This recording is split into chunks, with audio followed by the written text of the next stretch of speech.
Hi guys, welcome back to my channel Devi Maggam works. ఇవాళ మన దాంట్లో అండి లోగోస్ వేస్తున్నాం అనమాట.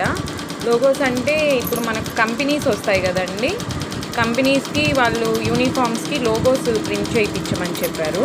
సో ఇవి ఆల్మోస్ట్ మనకు వచ్చేసి 260 వచ్చాయండి. 260 లోగోస్ ప్రింట్ అడిగారు వాళ్ళు. సో రేపు ఈవినింగ్ అంతా, అంటే మనకిచ్చింది గురువారం ఇచ్చారు, సాటర్డే ఈవినింగ్ అంతా ఇవ్వాలండి. సో వర్క్ అయితే కొంచెం హెవీగానే ఉంది. లోగోసే కదా, ఈజీగా అయిపోతుంది అనుకోవద్దు. ఆల్మోస్ట్ ఒక్కో లోగోకి 20 మినిట్స్ పడుతుందండి. తర్వాత నెక్స్ట్ ఈ పక్కన వర్క్స్ అన్నీ కూడా చూసుకోవాలి కదా, వర్కర్స్కి వర్క్ ఇవ్వడము, కస్టమర్స్ వస్తే రిసీవ్ చేసుకోవడము, అలాంటివన్నీ ఉన్నాయి. సో అసలు వీడియో తీయడానికి కూడా కుదరట్లేదు. బట్ ఇది ఒకసారి చూపిద్దాము మీకు, ఏదైనా ఇన్ఫర్మేషన్ యూజ్ అవుతుందేమోనని చెప్పి చేశానండి ఈ వీడియో. మీకు దీనికి సంబంధించిన డీటెయిల్స్ కావాలంటే నాకు వాట్సాప్ చేయండి.